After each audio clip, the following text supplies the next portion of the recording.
que vous-même vous avez tiré la conclusion, vous avez bien souligné que nous sommes des membres du président. Nous sortons d'une élection où nous sommes des élus.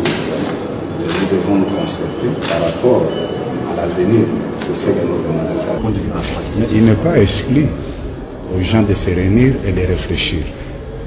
Tout comme nous aussi, nous venons de nous réunir et nous avons aussi réfléchi. Nous prenons la démocratie. Ils sont libres d'envisager, d'avoir des ambitions, ce qui est tout à fait normal. N'oubliez pas que la RDC, c'est un État qui prône la démocratie. Et nous ne pouvons pas empêcher les membres de l'Union sacrée de se réunir. Le danger peut intervenir seulement quand les gens se réunissent pour comploter contre l'Union sacrée. Or, dans les réflexions, je ne vois pas ce qui peut m'inquiéter. Nous sommes des responsables politiques aussi. Nous venons de nous concerter pour voir ce que nous pouvons faire aussi pour le bon fonctionnement et la réussite du deuxième mandat du chef de l'État. Ça ne fait pas des autres comme ça? Si tout le monde veut se réunir et dans le sacré prier. Non, si vous avez des préoccupations, référez-vous aux gens qui se sont réunis et posez des questions, puisque moi je ne suis pas leur porte-parole. Je suis membre du Présidium, j'ai vu un membre du Présidium ici, il n'est pas le seul à être rencontré. Je viens de rencontrer aussi le vice-premier ministre de la Défense, Jean-Pierre Mbemba, avec qui nous avons encore échangé.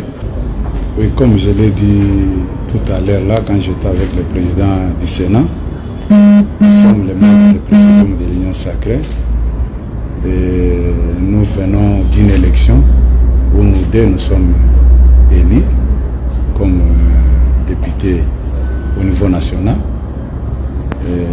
Il est normal qu'on puisse se concerter pour voir l'avenir de notre plateforme politique l'Union sacrée, qu'est-ce que nous pouvons faire.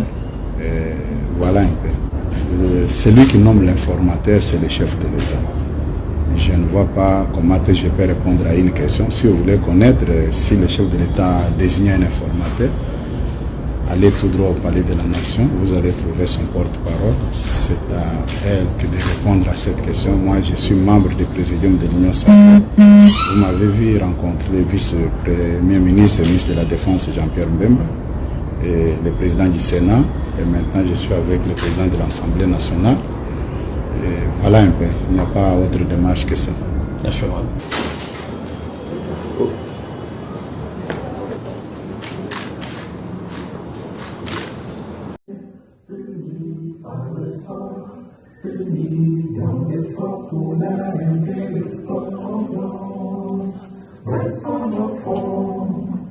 Congo, c'est d'abord les programmes.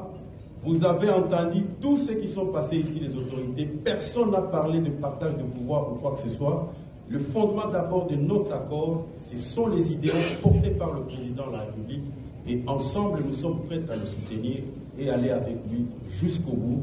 Ce deuxième mandat doit faire inscrire le président de la République dans l'histoire comme Lumumba, comme Zé Laurent Désiré Kabila. C'est la vision de ces grands hommes que vous voyez. Ils sont assis ici présents.